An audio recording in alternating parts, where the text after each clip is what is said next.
क्या आपको पता है कि कैंसर से लगभग हर साल 1 करोड़ डेथ होती है? क्या आपको पता है कि लगभग 2 करोड़ लोग हर साल इसके गिरफ्त में आते हैं? क्या आपको पता है कि ब्रेस्ट कैंसर, जो कि सबसे कॉमन कैंसर होता है, इसको पहले से डिटेक्ट किया जा सकता है, 1 साल पहले से पता किया जा सकता है, जिससे कि आने वाले साल में आपको ना हो, इससे रिलेटेड कुछ काम कर सकते हैं। कुछ कैंसर और हैं इसके साथ साथ जिसको हम पहले से पता कर सकते हैं। क्या आपको पता है कि लगभग 4 लाख बच्चे हर साल कैंसर की गिरफ्त में आते हैं? हेलो दोस्तों, मेरा नाम डॉक्टर जय वर्मा है और आगे बढ़ने के पहले जो लोग इस चैनल पर नए हैं वो कृपया करके मेरे चैनल को सब्सक्राइब कर लें और वीडियो पसंद आए वीडियो पे लाइक कर दीजिएगा। ठीक है, तो चलिए शुरू करते हैं। तो बात करते हैं ब्रेस्ट कैंसर की कि ब्रेस्ट कैंसर महिलाओं में एक ऐसी कैंसर होती है ब्रेस्ट में, जो कि हमें शुरुआत में लंप के रूप में देखी जा सकती है। हम इसका पता कर सकते हैं, महिलाओं को फील हो सकता है कि कोई लंप सा आया, लेकिन उस लंप के आने के पहले ही हम अगर रेगुलर मैमोग्राम एक्सरे, एक तरीके का एक्सरे होता है, अगर वो हम रेगुलर वे में कराते रहें तो हमें लगभग मैमोग्राम एक ऐसी जांच है जो आपको 1 साल पहले ही, कैंसर होने के 1 साल पहले ही आपको बता देगी। ठीक है, वैसे ही माउथ में, जैसे माउथ कैंसर के केसेस जो होते हैं वो उसमें ल्यूकोप्लेकिया एक ऐसी स्टेज होती है जिसे हम प्री कैंसरस स्टेज कहते हैं। वो भी ऐसे ही हम पहले ही पता कर सकते हैं। अगर वो ल्यूकोप्लेकिया की स्टेज है, आपको ल्यूकोप्लेकिया यानी बक्कल म्यूकोसा, मुंह खोलेंगे अंदर, बक्कल लाइनिंग पे गाल के पीछे गाल के नीचे वाले हिस्से पे आपको सफ़ेद लाइनिंग दिखेगी। ठीक है, सफ़ेदी दिखेगी, उसको हम ल्यूकोप्लेकिया कहते हैं। तो वो ल्यूकोप्लेकिया अगर हम पहले से पहचान जाए, मुंह खोलें, जनरली फाइब्रोसिस हो रखी होती है, ठीक है, मुंह में तो मुंह भी ज़्यादा नहीं खुलता है और लाइनिंग्स दिखाई देती हैं तंबाकू के यूज़ करने की वजह से, तो हमको पता चल पाता है कि ये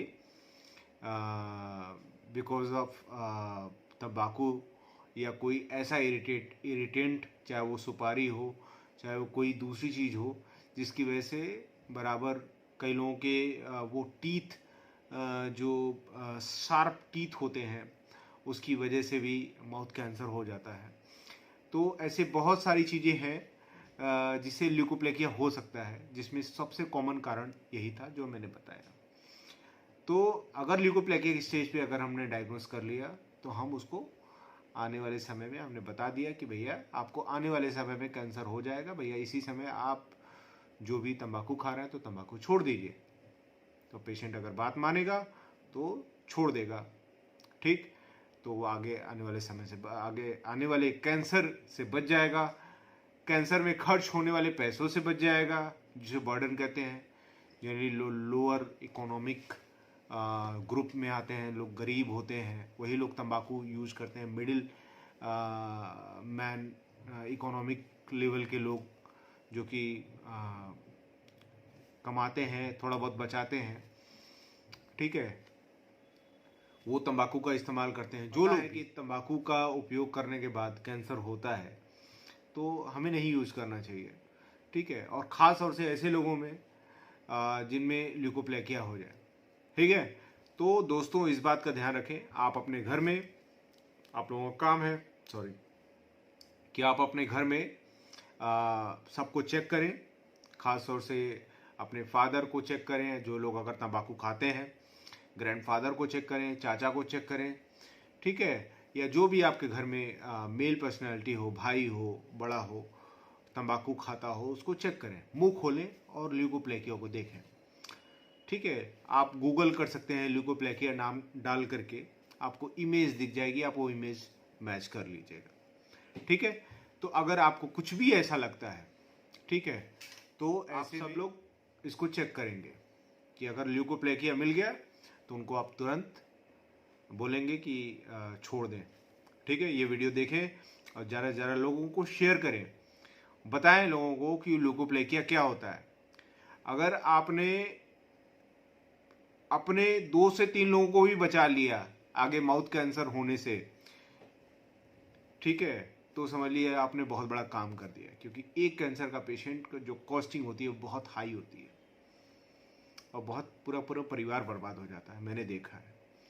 परिवार बर्बाद छोड़िए, जिस पर्सन को होता है ना, ठीक है, वो पर्सन शुरुआत में बहुत बहाने देगा आपको कि तंबाकू वो नहीं छोड़ेगा या गुटखा वो नहीं छोड़ेगा या पान मसाला वो नहीं छोड़ सकता। लेकिन जब उसे हो जाएगा, जिस दिन उसको पता चलेगा, डॉक्टर बता देगा कि आपको आप कैंसर के गिरफ्त में आ गए हैं, तो उस दिन वो इतना डर जाता है कि डर के मारे फिर कोई लत जिसे कहते हैं कि लत लगती है, बराबर लत, हमें तो लत है, हम नहीं छोड़ सकते।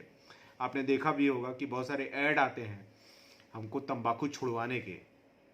लेकिन मैं आपको बताऊं कि अगर किसी को बता दिया जाए कि आप कैंसर से पीड़ित हो, ठीक है, अब आपको कैंसर हो गया है, तो मुझे एक बात बताइए, कौन ऐसा बंदा है जो कैंसर से पीड़ित होगा और उसको फिर से वही चीज़ लेने का मन करेगा? नहीं, वो लत अपने आप ख़त्म हो जाती है। वो किसकी वजह से? वो डर की वजह से। तो मैं आप लोग सब लोगों को बताना चाहूँगा कि लत के लिए जो बहुत सारे मार्केट में चले हुए हैं कि ये ले लीजिए, इससे लत कम लगती है, इससे आपको क्रेविंग कम लगेगी वो चीज़ लेने के लिए, ठीक है, तो मन को ऊपर को कंट्रोल करिए। अगर मन डर इतना कंट्रोल कर ले रहा है आपके मन के ऊपर, इतना हावी हो जा रहा है कि आप अपने आप वो चीज़ से मोह भंग हो जा रहा है आपका, और आपको कोई विड्रॉल्स नहीं दिख रहे हैं, ठीक है, तो सोचिए, आप अपने सीधी सी बात है, इसका मतलब आप अपने ऊपर कंट्रोल कर सकते हो, तो आप अपने ऊपर कंट्रोल करिए। अगर आपने अपने ऊपर कंट्रोल कर लिया तो आने वाले समय में आप बहुत सारी कॉस्टिंग से बच जाओगे, है ना, बहुत सारे पैसे बचा लोगे अपने।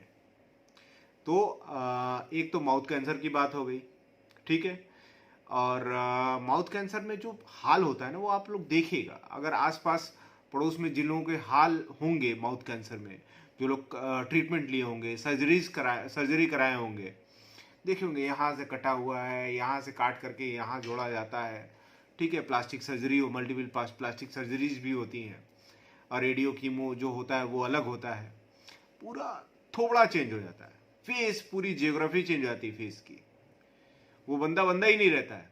और मेरे कांटेक्ट में ऐसे बहुत सारे पेशेंट हैं जिनको मैंने मना किया और नहीं माने, और वो गिरफ्त में आए। जब गिरफ्त में आए तब उनको असली चीज़ों का अंदाज़ा हुआ। उनमें से बहुतों ने ट्रीटमेंट लिया, ठीक हुए, बहुत नहीं अर्ली ट्रीटमेंट पे आ पाए, अल्टीमेटली वो चीज़ें बढ़ी, सर्जरी पे गए, बाकी सारी चीज़ें फॉलो हुई, ठीक है, तो वो पूरा ढांचा चेंज हो गया। वो इतने डिप्रेशन में है कि वो अपनी लाइफ को खुद कैसे कंटिन्यू करना है, अब कोई मतलब जैसे कहते हैं ना कि कोई आस ही नहीं रह गई है, कोई होप नहीं रह गया, तो बहुत बड़ा डिप्रेशन भी आता है। तो हमें ये समझने की ज़रूरत है कि ये आपको क्या दे सकता है। ऐसे एक पेशेंट था मेरा, जिन्हें मैं ट्रीट कर रहा था। वो अक्सर अपनी वाइफ का ट्रीटमेंट लेने आते थे मुझसे, लेकिन अक्सर मैं उनको मना करता था। वो अक्सर वो गुटखा खा करके आते थे, गुटखा चबाते रहते थे। वो बैंक मैनेजर थे, तो प्रोफेशन वाइज। तो मैंने उनको बहुत समझाया कि आप ये काम नहीं करिए, ऑल्दो इनकी वाइफ ने इनिशिएट किया था कि मेरे हस्बैंड को समझाइए, तो मैंने समझाया भी। और समझाने के पहले माउथ को एग्जामिन कर लिया था, बक्कल म्यूकोसा को एग्जामिन कर लिया था, जो मुझे दिखा भी, उनको ल्यूकोप्लेकिया दिखी मुझे, ठीक है, और म्यूकोजल फाइब्रोसिस हो रखी थी माउथ में, ज़्यादा खुल भी नहीं रहा था। तो हमने उसी समय मना किया था कि आप तंबाकू छोड़ दीजिए, आने वाले समय में आपको कैंसर हो जाएगा। तो उनको लगा कि यार डॉक्टर, ऐसे तो सब डॉक्टर डराने के लिए बोलते हैं कि तंबाकू का सेवन ना करें नहीं तो कैंसर हो जाएगा। अच्छा, उनको लगता है कि जो लोग भी टीवी पे देख रहे हो या जो लोग भी मेरा वीडियो देख रहे हैं, अगर वो तंबाकू खाते हैं तो उन सबको लगता है अरे ठीक है, डॉक्टर साहब ऐसे बोल रहे हैं, हमको थोड़ी होगा। बहुत सारे लोग तंबाकू खाते हैं, सबको थोड़ी होता है, लेकिन ऐसा नहीं है दोस्तों। तंबाकू बहुत जानलेवा हो सकता है, ठीक है। और ये आप ये ना सोचे कि हमको नहीं होगा या उनको था, हमको नहीं हो सकता। ऐसा कुछ नहीं, जब होता है तभी समझ में आता है। मैं आपको बता देता हूँ एक चीज़, कि तंबाकू का इस्तेमाल तब तक करें अगर आप बहुत पहली बात तो लेना, लेकिन अगर लेने की मजबूरी हो रही है, मजबूरी क्या, ये फालतू की लत है, लेकिन फिर भी इसको कब छोड़ें, जब आपका मुंह बंद होने लगे, मुंह कम खुले, दूसरा अंदर आपको सफ़ेदी दिखने लगे, तुरंत छोड़ें, उसी क्षण छोड़ें, वरना कैंसर में बदल जाएगा। इस बात का ध्यान रखिएगा, ठीक है। तो आपको ये चीज़ फॉलो करनी है। अगर ये चीज़ फॉलो कर लिए तो आपने बहुत सारे पैसे बचा लिए और बहुत सारी परेशानियों से बच जाएंगे आने वाले समय में, ठीक है। तो ये बात हो गई माउथ कैंसर की बात। अब आते हैं महिलाओं में दो कैंसर ऐसे हैं जो बहुत कॉमन है। पहला तो ब्रेस्ट कैंसर, दूसरा है सर्वाइकल कैंसर। ब्रेस्ट कैंसर एक ऐसी बीमारी है जिसे हम 1 साल पहले पता कर सकते हैं थ्रू द मैमोग्राम। मैमोग्राम एक जांच है, एक तरीके का एक्सरे है, जिसे हम पता कर सकते हैं कि ब्रेस्ट कैंसर हमको हम लगभग 1 साल पहले ही हमको बता देगा, कुछ फील होने के पहले ही पता चला, अगर हम रेगुलर मैमोग्राम करा रहे हैं तो। जनरली बाहर ये हेल्थ पैकेज में आता है। बाहर जो डेवलप्ड कंट्रीज़ हैं वो लोग अपने हेल्थ पैकेज में रखती हैं, खास तौर से 30+ की महिलाएं बराबर कराती हैं, खास तौर से 40+ तो कराती हैं। 40+ के बाद रेगुलर मैमोग्राम हर ईयर होता है, पैप-स्मीयर टेस्ट हर ईयर होता है, ठीक है। तो पैप-स्मीयर टेस्ट और मैमोग्राम ये बराबर होता है। पैप-स्मीयर टेस्ट आपका सर्वाइकल कैंसर के लिए होगा, जो कि आगे मैं बात करूंगा। अभी ब्रेस्ट कैंसर की बात कर रहा हूँ। तो मैमोग्राम के थ्रू आप पता कर सकते हैं, या आपको कोई लंप फील हो रहा है, ठीक है, पेनलेस है, पेनफुल है, तो इट माइट बी, और कॉमनली है फाइब्रो एडिनोमा करके एक वर्ड आता है, वो होता है जो कि बहुत कॉमन बिनाइन ट्यूमर होता है, ठीक है। तो वो बहुत कॉमनली हो रहा है, तो वो जनरली कैंसर में नहीं चेंज होता है, बहुत रेयरली चेंज होता है, तो उसको लेकर के परेशान ना हो। लेकिन अगर पेनलेस, हार्ड, इरेगुलर मार्जिन्स छू रहे हैं, तो बहुत इरेगुलर मार्जिन्स हो में आ रही है वो चीज़ सामने, बराबर सबको, खासतौर से महिलाओं को मैं एडवाइस करूँगा कि वो यूं करके अपने ब्रेस्ट को बराबर एग्जामिन करें। एग्जामिन करने का तरीका यूट्यूब पे आप देख सकते हैं, गूगल पे देख सकते हैं डाल करके, तो वो बता देंगे। तो एग्जामिन करें। एग्जामिन करने के बाद आपको खुद ही पता चल जाएगा कि कोई लंप तो नहीं डेवलप हो रहा है, कोई चीज़ तो नहीं डेवलप हो रही है, जिसे आप अर्ली डिटेक्ट करके अपने डॉक्टर से मिल करके उससे रिलेटेड ट्रीटमेंट ले सकते हैं, जिससे आप बच सकते हैं, ठीक है। दूसरी बात, अगर एडवांस केसेस हो जाते हैं, सपोज दैट कहीं एडवांस सिम्टम्स आ रहे हैं, सपोज दैट अचानक से वेट लॉस होने लग रहा है, फीवर बराबर रह रहा है, लिम्फ नोड्स बढ़ गए हैं, और पेनफुल वो एरिया काफ़ी हार्ड हो गया, काफ़ी बड़ा हो गया है, तो ये सब एडवांस केसेस होते हैं, ठीक है। एडवांस केसेस में फिर एग्रेसिव ट्रीटमेंट फॉलो करना होता है। तो ये तो बात हो गई एलोपैथिक से रिलेटेड, लेकिन अपनी होम्योपैथी में भी एडवांस केसेज में क्योर नहीं है, पैलिएटिव ट्रीटमेंट है।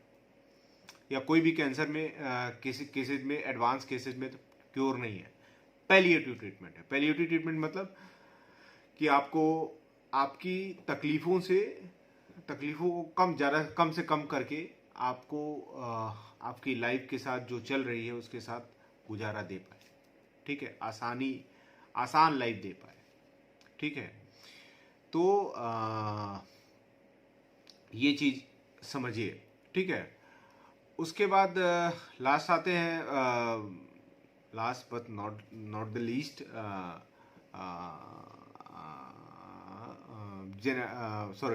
Cervical cancer. सर्वाइकल कैंसर महिलाओं में बहुत कॉमन है और इसको भी हम पैप स्मीयर टेस्ट के थ्रू पता कर सकते हैं। वो भी लगभग 9 महीना से साल भर पहले ही हमको बता देता है, ठीक है, कि आने वाले समय में आपको कैंसर होने वाला है। ठीक है, तो तो पैप स्मीयर टेस्ट, मैमोग्राम ये रेगुलर, और माउथ का एग्जामिन, बक्कल म्यूकोसा एग्जामिन। ठीक है, और जो लोग सिगरेट पीते हैं उनको लंग कैंसर बहुत कॉमन है, लंग कैंसर अपने इंडिया में स्पेशली। मतलब कुछ कैंसर ऐसे भी होते हैं जो कि हमें लेट डायग्नोस होते हैं, पता नहीं चलता है, जैसे कि stomach cancer, gall bladder cancer and etcetera. ठीक है, तो अच्छा, स्टोमक कैंसर का तो ये है कि हमें पता नहीं चलता है, लेकिन हमें लेट पता चलता है। तो जब पता चले तब से ट्रीटमेंट चालू कर दें। और मैं आप सब लोगों से रिक्वेस्ट करना चाहूँगा कि जो भी ट्रीटमेंट चालू करें एलोपैथी के साथ, आप होम्योपैथिक भी स्टार्ट कर दें ट्रीटमेंट में, आपको बहुत रिलीफ मिलेगा। चाहे जिस भी स्टेज में हो, आप एलोपैथी के साथ होम्योपैथिक ट्रीटमेंट को स्टार्ट करें और आपको काफ़ी सिम्टम्स में रिलीफ मिलेगा और बहुत सारे लोग क्योर की तरफ आगे बढ़ जाते हैं, अगर केस ज़्यादा बड़ा नहीं है, अर्ली डायग्नोस हो गया है तो। ठीक है, आपको बहुत कुछ एग्रेसिव ट्रीटमेंट फॉलो करने की जरूरत नहीं पड़ेगी। ठीक है, अच्छा, अब बात करते हैं gall bladder cancer. Gall bladder cancer एक ऐसा कैंसर है जो कि बहुत रेयर है, हालांकि डे पर डे बढ़ रहा है, और ख़ास तौर से northern part of the India, मतलब उत्तर प्रदेश, बिहार, दिल्ली, पंजाब, ये एरिया ख़ास तौर से ऐसा एरिया है कि यहाँ पे गाल ब्लैडर के केसेस बहुत आ रहे हैं, गाल ब्लैडर कैंसर के केसेस। ठीक है, चाहे फूडिंग से रिलेटेड हो, चाहे वो कोई भी गैंगेटिक जो बेल्ट है, ख़ास तौर से वो गैंगेटिक बेल्ट के आसपास के एरिया में गाल ब्लैडर के कैंसर के केसेस बढ़े हैं या आ रहे हैं, दिखाई देते हैं, जो कि समझ में आती है बात। और वो स्टोन जो होता है, अगर उसमें उसके बैक हिस्ट्री में जाए तो उसमें कुछ केसेज में 60 से 70% केसेज में लगभग गाल स्टोन की हिस्ट्री होती है। और वो गाल स्टोन के जो केसेस होते हैं वो मैक्सिमम कोलेस्ट्रॉल स्टोन होते हैं। ठीक है, तो नो डाउट गाल स्टोन मतलब 70% केसेज में लगभग गाल स्टोन के केसेज मिल रहे हैं कैंसर के, लेकिन गाल ब्लैडर कैंसर रेयर है, कम दिखाई देता है, कम सुनाई पड़ता है। लेकिन इसका डर इतना है कि इसके डर की वजह से जितने भी कॉमनली गाल ब्लैडर स्टोन के केसेज आते हैं वो तुरंत परिवर्तित हो जाते हैं ऑपरेशन में, जो कि नहीं हुए गाल ब्लैडर में। अच्छा, एक और इंटरेस्टिंग फैक्टर बता रहा हूँ। मैंने बताया ना, northern part of the India में ये चीज़ बहुत कॉमन है, लेकिन साउदर्न पार्ट पे जाए तो गाल ब्लैडर स्टोन वहाँ पे कॉमन नहीं है, और ना ही गाल ब्लैडर कैंसर उतना, मतलब गाल ब्लैडर कैंसर तो वैसे भी रेयर है, तो गाल ब्लैडर स्टोन वहाँ पे आते हैं वो पिगमेंटेड स्टोन होते हैं। ठीक है, सर्वाइकल कैंसर जो होता है वो अक्सर जो कॉमन होता है वो ह्यूमन पैपिलोमा एक वायरस होता है। ठीक है, जिसके इन्फेक्शन की वजह से हो जाता है वो। तो अगर वो हो तो मैक्सिमम महिलाओं में किस तरीके के सिम्टम्स आना चालू होते हैं, कब उनको समझ जाना चाहिए कि इससे रिलेटेड चीज़ें हो गई हैं उनको। अगर उनको इरेगुलर पीरियड्स हो रहे हैं, बहुत पेनफुल पीरियड्स हो रहे हैं, लोअर एब्डोमेन में बराबर पेन बना रहता है, वेट बराबर गिर रहा है, एपेटाइट बहुत कम हो गई है, भूख बहुत कम हो गई है। ठीक है, बीच बीच में फीवर आ रहा है और जा रहा है, एबनॉर्मल वेजाइनल डिस्चार्जेस हो रहे हैं, suppose that leucorrhoea, water discharges, या स्पेशली स्मेली ल्यूकोरिया हो रहा है। ठीक है, बहुत बदबू आ रही है ल्यूकोरिया से, और ब्लड कभी कहीं दिख जा रहा है उनको बीच बीच में, इन बिटवीन पीरियड्स में या इन बिटवीन ल्यूकोरिया में। अगर इस तरीके की चीज़ें हो रही हैं तो समझ लीजिए कि आपको कहीं ना कहीं उससे रिलेटेड कैंसर हो गया है, सर्वाइकल कैंसर हो सकता है। ठीक है, या आप इस बीमारी के चपेट में आ सकते हैं। तो आप इससे रिलेटेड अपनी जांचें, अपने आप को किसी डॉक्टर को, जो भी आपके कंसर्निंग डॉक्टर हैं, गायनिक हैं, उनसे आप संपर्क करें, उनको दिखाएं और इससे रिलेटेड ट्रीटमेंट लें। लेकिन अगर आपको पता है कि ये जो ह्यूमन पैपिलोमा वायरस होता है, इसका वैक्सीन भी आता है, और अगर हम पहले से ही वैक्सीनेटेड हो जाएंगे तो हम इससे बच सकते हैं। बाहर लोग वैक्सीनेटेड होते हैं, यहाँ कितने लोग जानते भी नहीं होंगे। ठीक है, तो आप सब लोग अवेयर रहें, और स्पेशली 30-40 की एज में जा कर के 40 की एज में जा कर के रिस्क होता है, तो वैक्सीनेटेड होने की कोशिश करें। ठीक है, इसका वैक्सीन लगवाएं। दूसरा, एक तरीके का वायरस होता है जो कि हेपेटाइटिस बी, हेपेटाइटिस सी, ठीक है, ये भी कैंसर करता है लीवर का। ठीक है, इप्स्टीन बार वायरस होता है, इससे भी कैंसर होता है। उस तरीके का एक बैक्टीरिया होता है, हेलिको पाइलोरी बैक्टीरिया, इससे आपको स्टमक कैंसर होता है, और जो कि सबसे लेट डायग्नोस होता है। आप देखिए ना, सिम्टम्स ही नहीं आते हैं। ज़्यादातर एसिड बर्न के सिम्टम्स आएंगे तो वो लोग सीरियस नहीं होते उसको लेकर के। तो दोस्तों, कुल मिला के कहने का मतलब ये है कि कैंसर एक ऐसी बीमारी है जो कि हमारे समाज में लग्जरी लाइफस्टाइल और जो लो सोशियो इकोनॉमिक रीजन में, यानी जो गरीब और मध्यम वर्गीय लोग रह रहे हैं, ठीक है, उनमें भी कुछ कॉजिंग एजेंट्स ऐसे हैं देखिए कि कैंसर हो रहा है उनको, तो हम गिरफ्त में आते जा रहे हैं, दोनों तरफ से गिरफ्त में आ रहे हैं। ठीक है, तो कैंसर कॉजिंग एजेंट से बचें, कैंसर कॉजिंग लाइफस्टाइल जो कि डिरेंज हो गई है उसको हेल्दी वे में लेके आए, कैंसर कॉजिंग जो डाइट्स हैं जो कि हम लोग highly processed food, Sugri drinks और मीट, ठीक है, मटन, ये सब इस्तेमाल बराबर कर रहे हैं, अल्कोहल बराबर ले रहे हैं।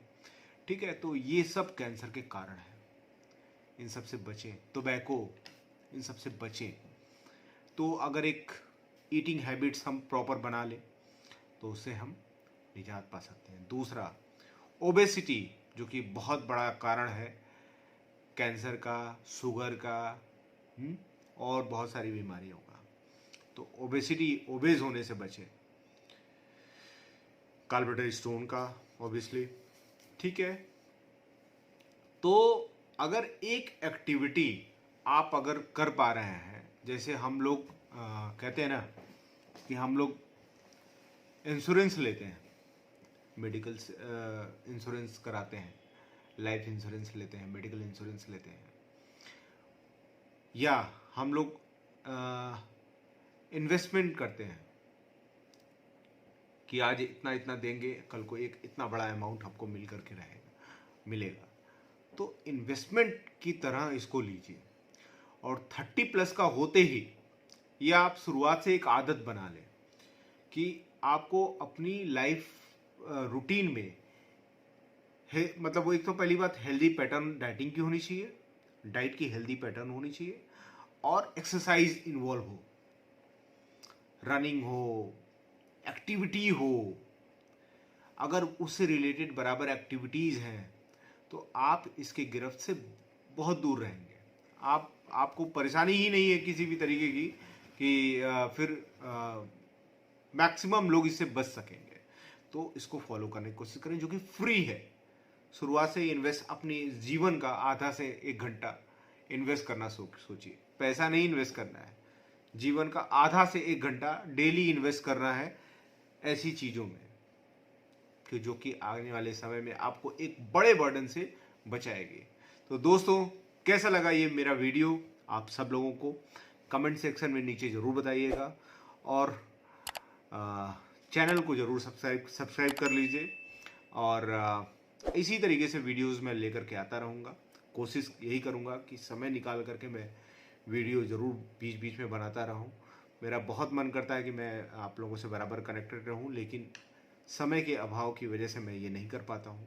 लेकिन मैं आगे पूरी कोशिश करूंगा कि मैं समय निकाल करके बराबर आप लोगों से टच में रहूं। कोई टॉपिक ऐसा जो आप लोगों को नहीं समझ में आता या जो लोगों को आप लोगों को लगता है कि नहीं इस पर मुझे वीडियो बनाना चाहिए, तो वो बताइएगा, मैं बनाऊंगा। तो तब तक के लिए धन्यवाद, थैंक यू, शुभ रात्रि आप सब लोगों को।